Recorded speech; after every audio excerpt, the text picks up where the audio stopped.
Of white ഷെയ്ഡിലുള്ള tepchi കോട്ട silk ഫാബ്രിക്കിൽ വരുന്ന ബഡ്ജറ്റ് ഫ്രണ്ട്ലി റേഞ്ചിലുള്ള ഡെയിലി വെയർ കളക്ഷനാണ് ഈ ഒരു വീഡിയോയിൽ നമ്മൾ കാണാനായിട്ട് പോകുന്നത്. ഇതിൻ്റെ യോക്കിലും ദുപ്പട്ടയിലും എംബ്രോയ്ഡറിയാണ് വന്നിരിക്കുന്നത്. എംബ്രോയ്ഡറിയുടെ കോമ്പിനേഷനും പാറ്റേണും എല്ലാം ഭയങ്കര സിമ്പിളുമാണ്, ബ്യൂട്ടിഫുള്ളുമാണ്. ഇതിൻ്റെ റേറ്റാണ് ഏറ്റവും അട്രാക്റ്റീവ്, 1195. ഇതിൻ്റെ എല്ലാത്തിൻ്റെയും ബോഡി സെയിം തന്നെ, ഓഫ് വൈറ്റ് ഷെയ്ഡിൽ സെയിം കൈൻഡ് ഓഫ് എംബ്രോയ്ഡറി വരുന്ന ടെപ്ചി കോട്ട സിൽക്കാണ് ഫാബ്രിക്. യോക്കിൽ ഓവൽ പാറ്റേണിലുള്ള ത്രെഡ് എംബ്രോയ്ഡറിയാണ് വന്നിരിക്കുന്നത്. അതിൻ്റെ കോമ്പിനേഷൻ മാത്രമേ 4ലും ഡിഫറൻസ് വരുന്നുള്ളൂ. ഇവിടെ വന്നിരിക്കുന്നത് നല്ലൊരു ഗ്രീനിൻ്റെ കോമ്പിനേഷൻസ് ആണ്. ഒലീവ് ഗ്രീൻ ഉണ്ട്, ടെർക്കോയിഷ് ഗ്രീൻ ഉണ്ട്, പിന്നെ നല്ല ഭംഗിയായിട്ടുള്ള ഗ്രീനിൻ്റെ ഷെയ്ഡ്സ് വന്നിരിക്കുന്നു. ബോട്ടം വന്നിരിക്കുന്നത് same ഷെയ്ഡിലുള്ള satin cotton.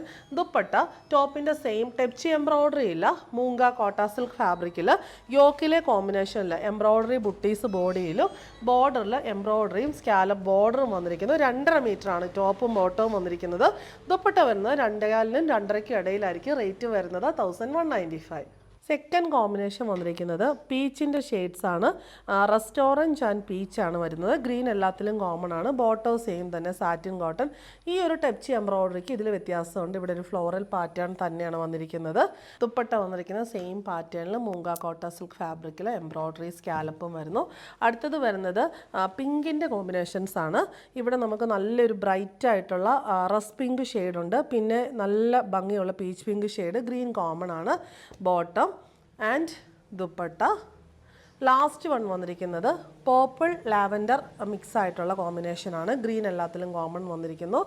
Bottom and dupatta. ഇതിൻ്റെ എല്ലാ ഫോട്ടോസ് നമ്മുടെ പേജിൽ അവൈലബിൾ ആണ്. റേറ്റ് വരുന്നത് 1195.